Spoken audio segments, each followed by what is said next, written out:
बद्रीनाथ में क्या नियम है? माना गांव की एक गैया जिसकी एक ही लाली हुई हो, बछिया हुई हो, उसके दूध से बना हुआ घी वो माना गांव से आएगा।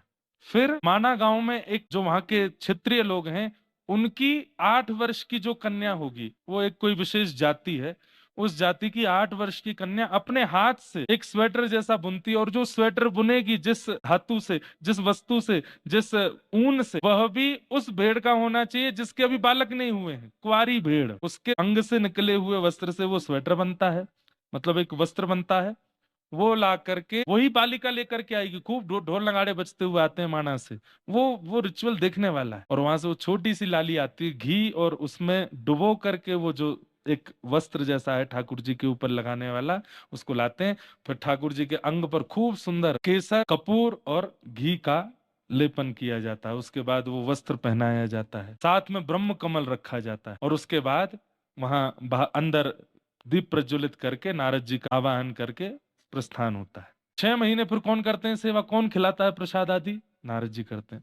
अब यही मानसी सेवा है एक प्रकार से। आप 6 महीने के लिए नारद जी का आह्वान करके गए, बद्री विशाल भगवान की सेवा नारद जी करेंगे।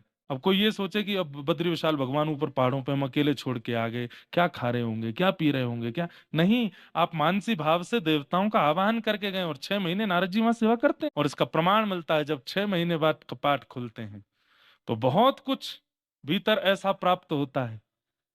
और सबसे बड़ी बात कि जो ठाकुर जी के अंग का वस्त्र होता है, उसमें घी जो होता है वो पूरा पिघल चुका होता है, केवल वस्त्र वस्त्र ठाकुर जी के ऊपर रह जाता है। फिर उस वस्त्र के एक एक जो धागे हैं वो निकाल करके वितरण किए जाते हैं। गत वर्ष हमारी कथा थी तो एक एक धागा हमको भी मिला। ये है क्योंकि ऊन का जो धागा होता है ये कभी सूतक आदि ग्रहण आदि में भी अपवित्र नहीं होता। जैसे ग्रहण आदि पड़ेगा, सूतक आदि होगा, तो आपको बाकी के धागे निकालने पड़ेंगे, जनेऊ बदलना पड़ेगा।